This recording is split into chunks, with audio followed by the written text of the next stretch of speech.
Shri രാജൻ്റെ revenue മന്ത്രി ശ്രീ രാജൻ പൂരം ആസ്വദിച്ചിട്ടില്ല. പൂരത്തിനൊരു ദർശകനായി വന്ന് ഒരു ഗാലറിയിലും പോയിരുന്നിട്ടില്ല. ഒരു പണിയെടുപ്പുകാരനെ പോലെ, ഒരുപക്ഷെ നിങ്ങളുടെ കൂട്ടത്തിലുള്ള ഒരാളെ പോലെ ആ പൂരപ്പറമ്പ് മുഴുവൻ അതിൻ്റെ ലെങ്ത് ആൻഡ് ബ്രെഡ്ത്ത് ഓടി നടന്ന് പ്രവർത്തിച്ച ഒരു മന്ത്രിയാണ്.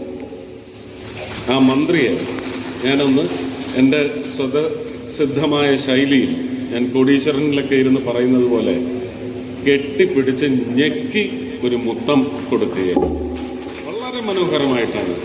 ഒരുപാട് സന്നിഗ്ധ ഘട്ടങ്ങളെല്ലാം ഓരോ സമയങ്ങളിൽ ഉയർന്നു വന്നതെല്ലാം അപ്പോൾ ഫോണിൽ കൂടെ സംസാരിച്ച് ഒരു വലിയ വിളംബരത്തിൽ വന്ന ഒരു പെശകുണ്ട്. അതുപോലും ഒരുപക്ഷെ ഒരു വർഗീയ വിഷയമായി വന്ന് ഈ പൂരത്തിൻ്റെ തിളക്കം കെടുത്തിക്കളയുമായിരുന്നു.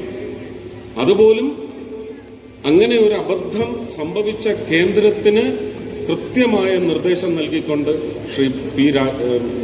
ശ്രീ രാജൻ റവന്യൂ മിനിസ്റ്റർ എന്നോടൊപ്പം ചേർന്ന് നിന്നു എന്ന് പറയുന്നത് രാഷ്ട്രീയത്തിന് ഈ കാര്യത്തിൽ ഒരു സ്ഥാനവുമില്ല. രാഷ്ട്രീയ പാർട്ടിയുടെ തത്വങ്ങൾക്കൊന്നും യാതൊരു